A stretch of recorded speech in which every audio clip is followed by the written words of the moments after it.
আমরা বুঝতে পারছি ফ্যাসিস্ট আওয়ামী লীগের অত্যাচারের কথা, নির্যাতনের কথা আমরা বুঝতে পারছি। এই ফ্যাসিবাদী আমলের লুটপাট দুর্নীতির কথা, গুম খুন অপহরণের কথা আমরা রক্ত দিয়েছি। এদেশের মানুষ রক্ত দিয়েছে গণতান্ত্রিক অধিকার প্রতিষ্ঠার জন্য।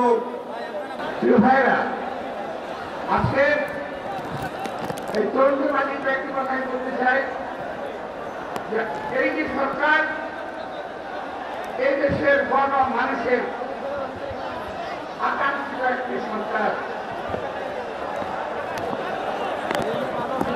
এই দেশের গণ মানুষের আস্থার একটি সরকার ছিল।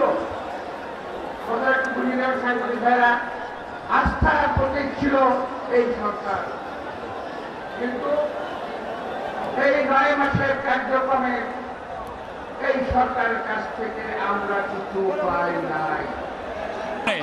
আমরা এই তারুণ্য সমাবেশ থেকে আমরা সারা বাংলাদেশ থেকে আমাদের ডাকে বাংলাদেশ জাতীয়তাবাদী দলের জন্য যে তরুণরা আমাদের সাথে আছে সেটা আমরা দেখিয়ে দিয়েছি ইনশাআল্লাহ।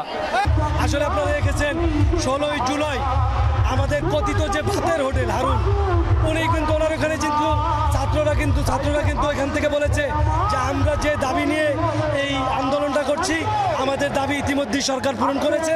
আমরা এই আন্দোলন থেকে ফিরে যেতে চাই এবং ওই ভার্সিটি কলেজ খুলে দেওয়ার জন্য সরকারের প্রতি আহ্বানও জানিয়েছে।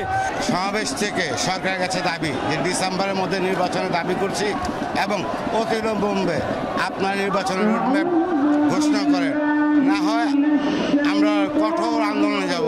আমাদের চাওয়া পাওয়া হচ্ছে, আমরা বিগত 17 বছর থেকেই বলছি আমাদের কোনো চাওয়া পাওয়া নেই। জনগণের অধিকারটা আমরা শুধু চাই, ভোটের অধিকার, ভাতের অধিকার।